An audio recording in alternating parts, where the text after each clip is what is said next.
muraho neza. Ni Florier Werizabira y'amano wabo. Ndi hano rero kugira ngo mbasobanurire ikibazo nahuye nacyo muri ino minsi. Ni byinshi twagiye duhura nabyo ariko ni byinshi byabayeho.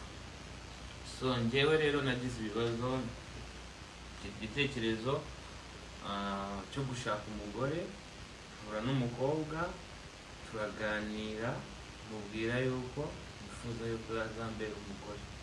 Arambwira ati nanjye nakubera wambera umugabo. So ikintu cyabayeho ni amakosa, ariko nanone je numvaga atari amakosa kuko numvaga ni umuntu mukuru, nanjye ndi umuntu mukuru. Ntabwo naza n'umugore ntashoboye inshingano z'urugo, ntabwo naza n'umugore ntashoboye kubaka urugo. Ariko ikintu cyabayeho, umugore yaje mu buzima bwanjye, nteranya n'inshuti, nteranya n'abavandimwe mu buryo ntabasha gusobanura, mvuge ngo yarambwiye ngo nguriya, ariko yankoreraga utuntu, namwe murabizi muri abantu bakuru, ku buryo ancomekanya n'abantu. Ibazeho umuntu ageraho akwangisha ababyeyi. Ibyo twarabirenze, ndavuga ati okay, niba udashaka ababyeyi mu rugo iwacu, n'ubundi ababyeyi ntabwo aribo banyubakira, ninjya mbakumbura nzajya kubasura, si ngombwa ko baza hano. Muzi ibintu byose byabayeho. Twagize gutya duhura n'ikibazo, video ijya hanze yacu, cyo turi mu gikorwa cy'abantu bakuru, ariko mu by'ukuri iyo video yabaye intandaro y'ibintu byose. Umugore ntabwo yongeye kunyumva, umugore ntabwo yongeye kunyubaha.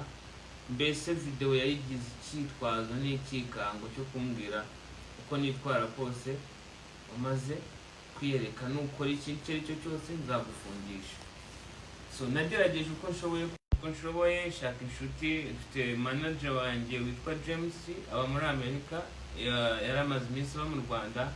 Mpamagara James, mpamagara mu rugo, turaza twiga ku bibazo bya hano. Ndababwira ati rero ikintu cyiza kitera akaduruvayo mu rugo rwa hano si uko turwana cyane, ahubwo tuba turi kuganira ku bintu runaka tutari kumvikana,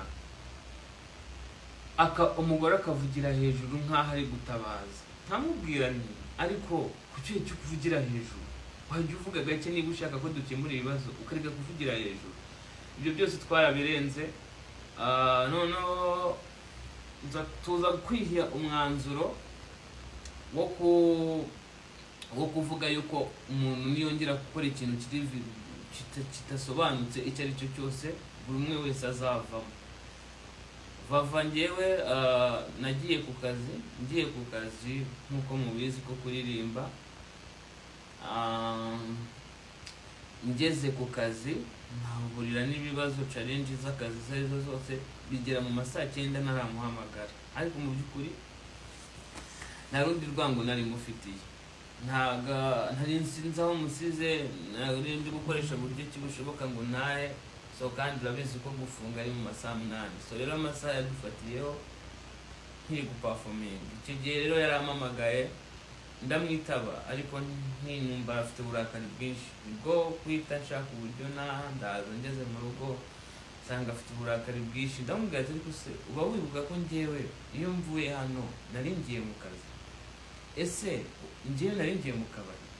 Ese mbese mbwira ikintu nari ndimo.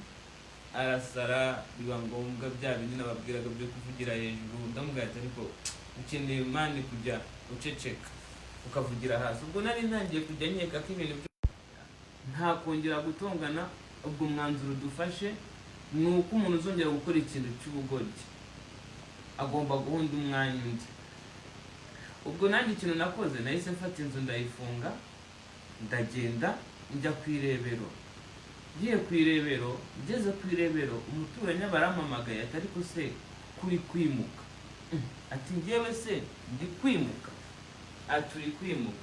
Ndababwira ati njye ntabwo ndi kwimuka, urabona hano hari ibintu hano harimo imitako, ibiki, ibitanda, ibintu byose yaratwaye. Ndangije numva nza nkamusanga ahantu ibyo bintu yatwaye, ibyo bintu biri kuba ku kanya turaza kurwana, kandi niturwana amategeko arabizamo, sange ni njyewe uri kubiryoza.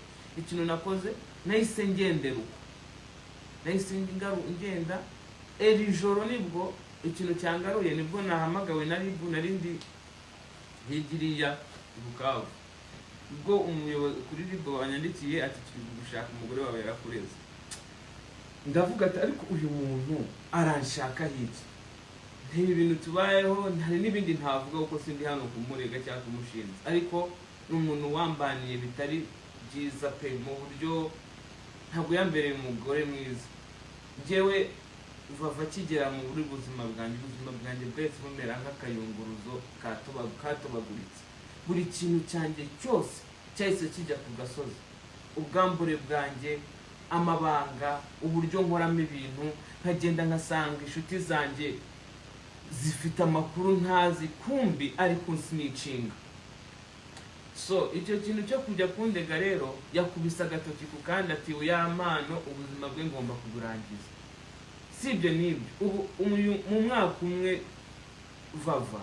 Vava mu mwaka umwe yakuyemo inda 3. Mwamwe mwumva icyo kintu, ibyo bintu mbirengaho, ndakomeza ndamukunda, nkamvuga ati uyu muntu wenda ashobora kuba ari kwanga kubyara muri zino situation z'ibibazo by'amavideo, reka mureke simushyire kuri pressure, mureke. Ubwo ngubwo ikintu naketse, yaratwite, yarafite inda iri mu mezi 5, kandi buri gihe ashaka gukuramo inda arandiranja cyane, akanira stress, agashaka impamvu zituma ava mu rugo, akagenda akazagaruka inda yaravuyemo. Nukuri mu banjye bakunze b'imiziki banjye cyangwa abanyarwanda muri rusange, ibi bintu ndi kubabwira ntabwo ndi kubabeshya, niko kuri. Hari n'abantu bamuzi nk'ubu ntihabura umuntu uzivava ari kuri understanding ibintu ndi kuvuga. So ikintu nababwira, nimwumva ngo nafunzwe cyangwa nagize ute, ntimugire ubwoba, ndahari kandi ndahari. Niyo banjyana, icyo nzi cyo nuko Uwiteka abereyeho guca imanza abana b'abantu niyo batabishobora cyangwa babera cyangwa batabera, ariko Uwiteka arahari ngo aducire urubanza. Murakoze kandi ibihe byiza, Uwiteka bahe.